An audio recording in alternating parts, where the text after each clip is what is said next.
নাই বুলি কৈ থাকিলে নহ'ব আকৌ দেই হে তোৰ গিয়ে তোৰ কাৰণে নিজে আত্মঘাতী হৈ পেলাই মৰিছে তাৰপিছত আকৌ মানুহটো নাই বুলি ক'লে নহ'ব নহয় সেই বুলিয়ে এতিয়া মই চৰকাৰৰ নাপাম নেকি হা আপোনাৰ চৰিত্ৰও জানিবলৈ বাকী নাই নহয় আপোনালোকৰ ঘৰলৈ সেই পঞ্চায়তৰ বুঢ়াটো দিনটোত কেইবাৰ আহে আমিও জানিবলৈ বাকী নাই ঘৰলৈ আহে আকৌ তহঁতৰ পঞ্চায়তৰ মানুহে বস্তু দিয়া নাই তহঁতি পঞ্চায়তৰ মানুহৰ ঘৰ মোক ধৰি কি লাভ আছে আকৌ ৰিলিফৰ বস্তু আহিব আপোনাৰ পদূলিত ৰখাব চৰকাৰৰ পৰা কিবা এটা আহিব আপোনাৰ পদূলিত ৰখাব আপোনাৰ ঘৰৰ পৰাহে এইখন চৰকাৰখন চলিছে নেকি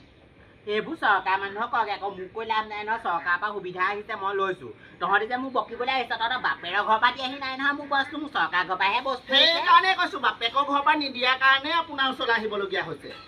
পঞ্চায়তৰ বুঢ়াটোৰ লগত আপোনাৰ লিলিমাই বুজিবলৈ বাকী নাই মোক তেনেকুৱা কথা নক'ব বুজিছে অঁ তহঁতি এইবোৰ বেয়া পাই লাভ নাই নহয় তহঁতি কি কথা ক'বলৈ আহিছ পঞ্চায়তৰ মানুহটোক লিলিমাই নালাগে পঞ্চায়তৰ মানুহটোৰে মই বিয়া সোমাই গুচি যাম তাতে তহঁতে কি নোম লৰিলে